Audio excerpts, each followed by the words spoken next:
If you've been trying to grow your Instagram for a while, then I'm sure you've heard all about finding your engagement rate. You might even have used some free apps or websites to calculate the overall engagement rate for your profile. But when it comes to building a content strategy that is going to allow your Instagram to grow to its full potential, you're going to want some more data than just your overall engagement rate. You want to know the engagement rate of each individual post on your profile so that you can analyze what is performing better and what's not doing so great. In this video, I'm going to show you exactly how to calculate the individual engagement rate of each and every one of your posts and analyze that information so that you can improve your Instagram growth strategy. Let's get into it. By the way, if you're new to my channel, my name is Steckly, and here on YouTube, I love to share all my best tips and advice about social media marketing and creative entrepreneurship. Okay, so I wanted to make this whole process really easy for you guys. I have spent many hours calculating the individual engagement rates of all of my posts in 2020 and then also a ton of clients' posts. And it's possible, but it takes a long time. So to make things a lot quicker for you, I designed an engagement rate calculator that you can get for free at katiesteckly.com/calculator. And I would actually recommend you heading over there now and downloading it, because the rest of the steps in this video, I'm going to show you how to use this fillable spreadsheet to input your information and then to get your engagement rate back. So just go ahead, open another tab in your browser, type in katiesteckly.com/calculator. All you have to do is input your email address, and in a minute or two, the link to download the spreadsheet will arrive in your inbox. You'll notice that it is a Google Sheet, so it's going to open up in your browser, and this file is read-only so that everybody can get their own copy of it. So just press the Add to My Drive button and then go into your Google Drive. You'll find this file that is now completely for you and editable so that you can add in your information. Once you've got that all ready to go, let's get started with the analysis. Step 1. Open up your Instagram profile both on your computer in your web browser and on your phone. This is an important step because it's going to allow you to easily look at your insights in the Instagram app, but also copy over the URL for each individual post from your web browser. It's going to be a lot quicker that way. And yes, it's important that you add in the link to each post. You're going to see why later. Step 2, start inputting your data. So pick the first post of that month. In this case, we're looking at January.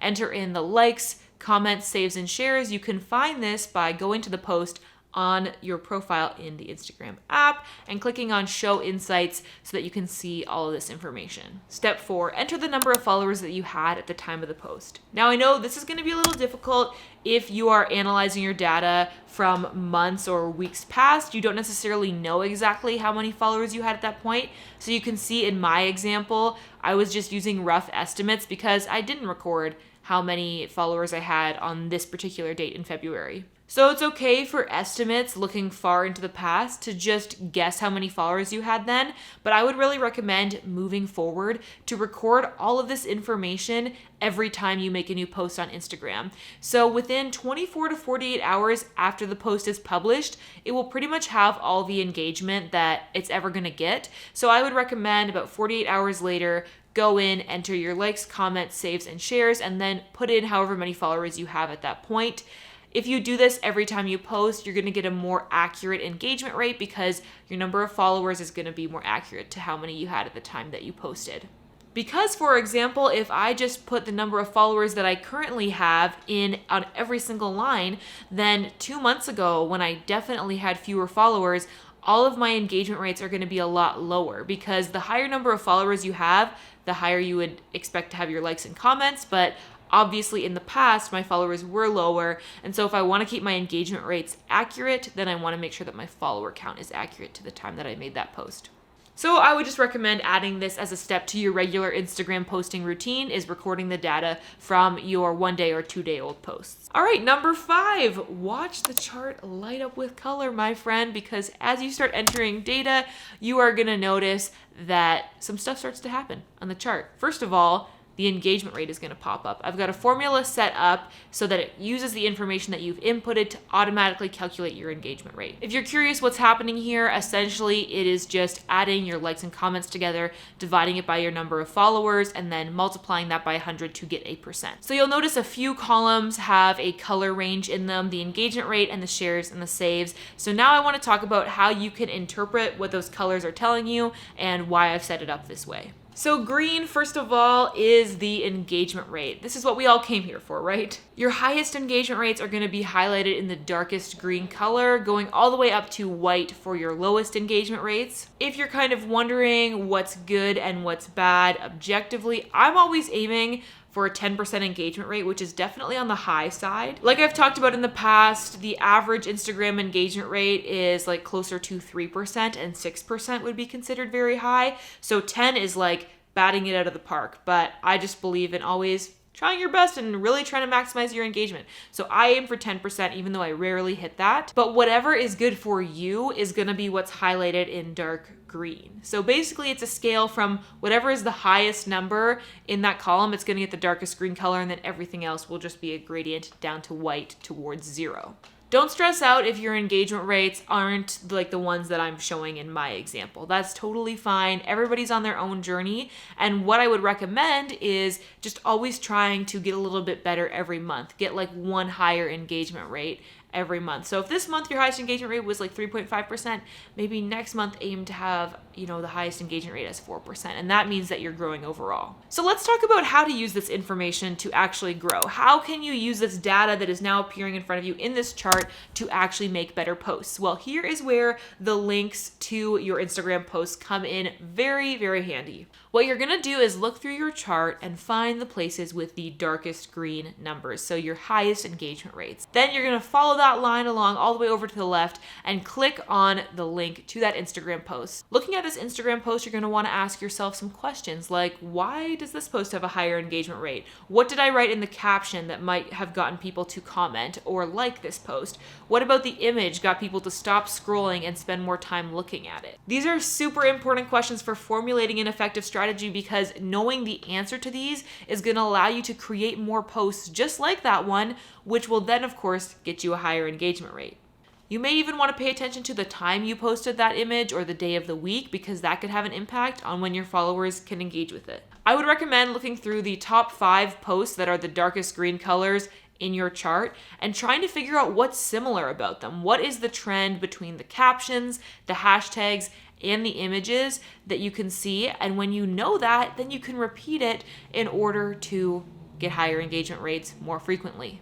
On the other end of the spectrum, you can also look through which posts got the lowest engagement rates and try to figure out what you could improve in order to get higher engagement rates on posts of that type in the future.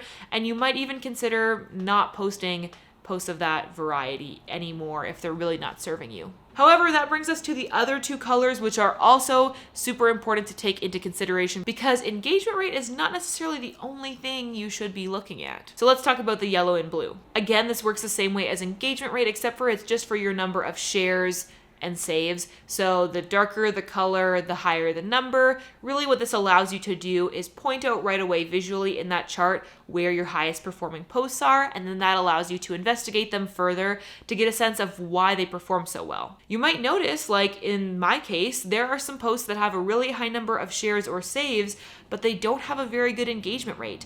That's because posts that usually perform well with sharing might not necessarily be the posts that perform well with likes and comments, and that's okay.